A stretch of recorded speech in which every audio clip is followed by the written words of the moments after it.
This committee of the rules is called to order, and I'll note that we have a quorum present as well as a special guest. Vice Chair Hollins, would you care to introduce your guest? Certainly, Chair Long. This is my son, Langston, and he is just 5 years old. Well, he did a great job gaveling us in this morning. First order of business is approval of the minutes for Monday, April 8th. Vice Chair Hollins, would you care to move the minutes? Chair Long, I've reviewed the minutes and I move their approval. Discussion to the minutes? All in favor, please say aye. Aye. Opposed? The minutes are adopted. Next order of business is the calendar for the day for Thursday, April 11th.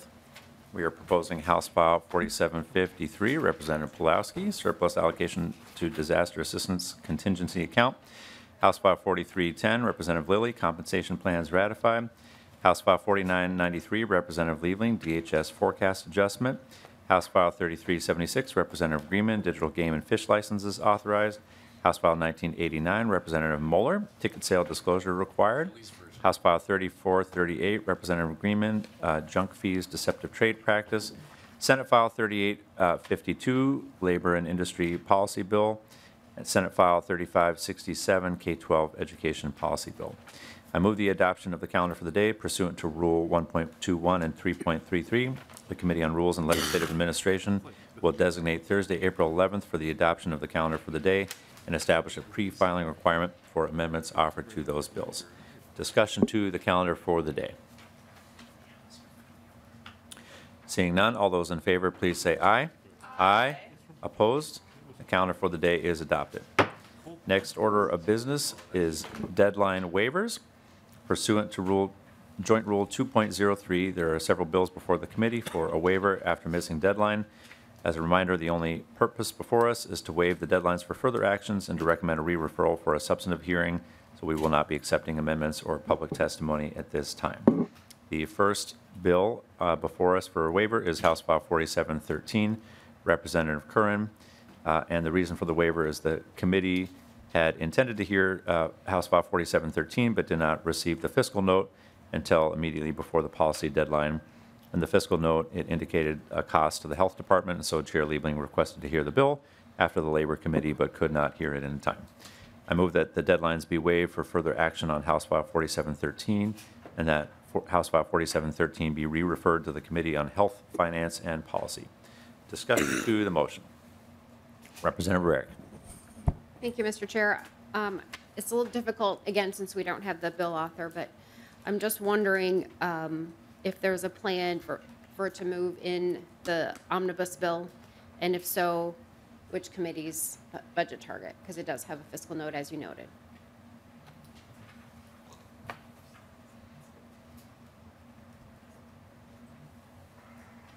Our understanding is that the intent would be for it to remain in the labor target, but since there was a health budget impact, the Health Committee asked to see it.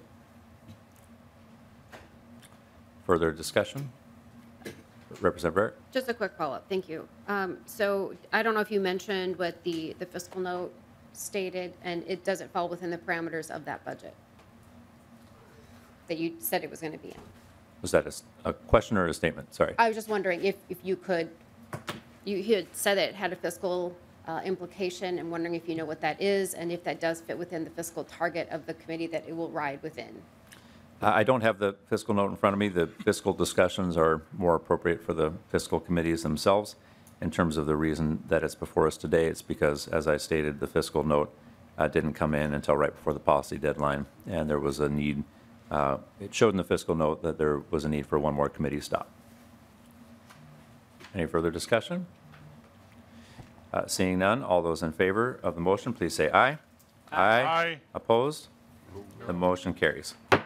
Next bill before us for waivers, House File 47-2028, Representative Bahner, political contribution refund modernization. And the reason for the waiver is that the Judiciary Committee has been a mandatory stop for many bills, and this one got caught up in the backlog. It was also delayed until there was a determination of the elections target, so there was not a time to hear it before the deadline, but always an intent to hear it. I move that deadlines be waived for further action on House File 4728, and that House File 4728 be re-referred to the Committee on Taxes. Any discussion to the motion? Representative Rarick. Thank you, Mr. Chair. I'm just wondering, after taxes, does it have another stop?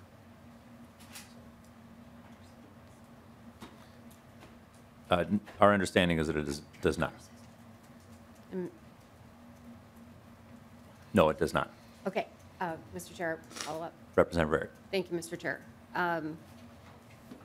So also, does it have a fiscal implication? If so, how much is it?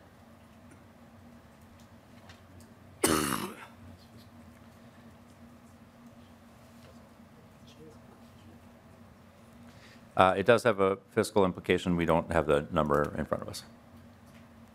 Representative Rarick. Thank you, Mr. Chair. Then the final question I would have is, which budget target would it fall under? Would it be under elections or taxes? That would be under elections. Representative Nash. Thank you, Mr. Chair. I'm trying not to drop the microphone on the floor. Question is, if it has a fiscal implication that's going to go to taxes, would it also then get a referral to Ways and Means? We'll have to confirm, Representative Nash. Not sure if that's a final stop or not. That being the case, then, Mr. Chair, would it not be prudent to wait to give it a waiver until we actually have the totality of the answers that we're waiting on? Representative Nash, it does need to stop in taxes, and that's the purpose before us today. Any further questions? Seeing none, all those in favor of the motion, please say aye. Aye. Opposed? No. The motion prevails. The next bill is House File 4746, Representative Hassan, related to transportation network companies. This bill has required significant stakeholder engagement and was in part responding to a deed report that came out a few weeks ago. And so there's continued discussion on this bill, and that is the reason that it has been moving past deadline. I move that the deadlines be waived for further action on House File 4746, and that House File 4746 be referred to the Committee on Labor and Industry, Finance, and Policy. Discussion to the motion. Representative Rarick. Yes. So this is the infamous Uber Lyft bill. Again, committee stops. Where is it going after the committee that you just mentioned that we're going to be waiving the rules for? It would, the final stop would be the General Register after Labor and Industry. So Labor and Industry is its final committee stop. Thank you, Mr. Chair.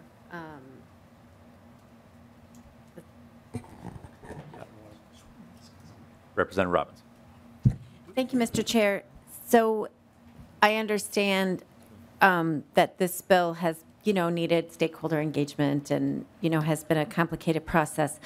But I wondered, will there be a rules waiver for Representative Engen's bill? He's not able to be here with us this morning, but he has Bill 5006 that also addresses this issue and is much simpler and would provide certainty to our communities right away. So could, on behalf of Representative Engen, could we get a rules waiver for that bill as well?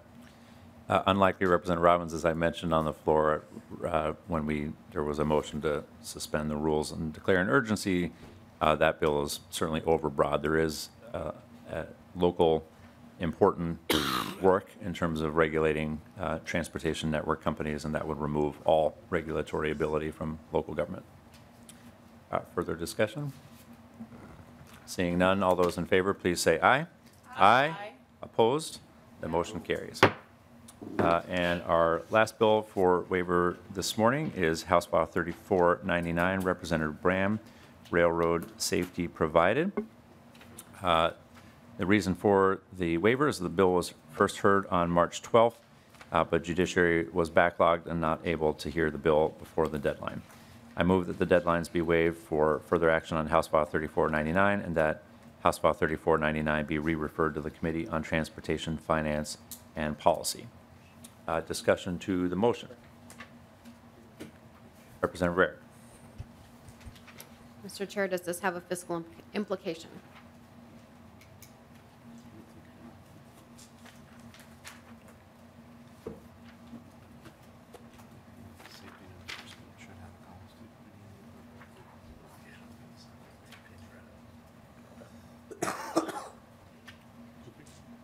Not that we're aware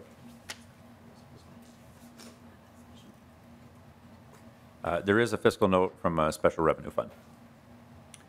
Representative Barrett. Thank you. A special revenue in which budget area? Transportation. Okay. Thank you, Mr. Chair.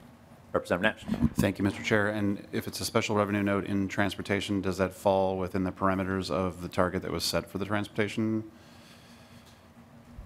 committee? So Representative Nash, the targets are for the general fund, so since this is a special revenue account, it would fall within that target. One last question for you, Mr. Chair.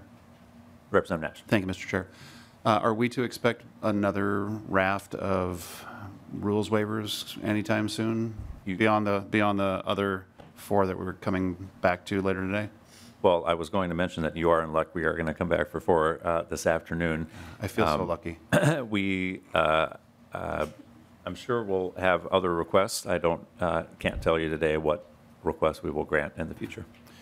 Representative Nash. Thank you, Mr. Chair. And just rolling commentary on this, rules waivers used to be rare. I remember when I was a freshman, I came to then Majority Leader Joyce Pepin asking for a rules waiver, and she threw me out of her office after telling me to get the F out of there, and I'll let you just surmise what that word was, but that the goal of every representative and every majority party is to make sure that if it's important that it gets through the process before deadlines. That's why we have deadlines, and that issuing rules waivers like they're lollipops is a little counterintuitive to the training that I received. We keep hearing this message of, oh, we have a chance of get out here early. Well, based on what I'm seeing, we're not even able to keep the trains moving on time. So I am troubled by the frequency and volume of rules waivers simply because we haven't gotten the work done, apparently. So thank you, Mr. Chair. Well, Representative Nash, you don't get to see the ones that I throw out of my office. These are just the ones that have good reason. So, Mr. Chair, if you wanted to keep a running list, we would love it and would well, I don't want to embarrass them. would be happy to come and bring popcorn. So members, we are going to be coming back later after our floor to do the calendar for the day for Monday, since we're not going to be around tomorrow, and do an additional 4 deadline waivers. And so we stand in recess.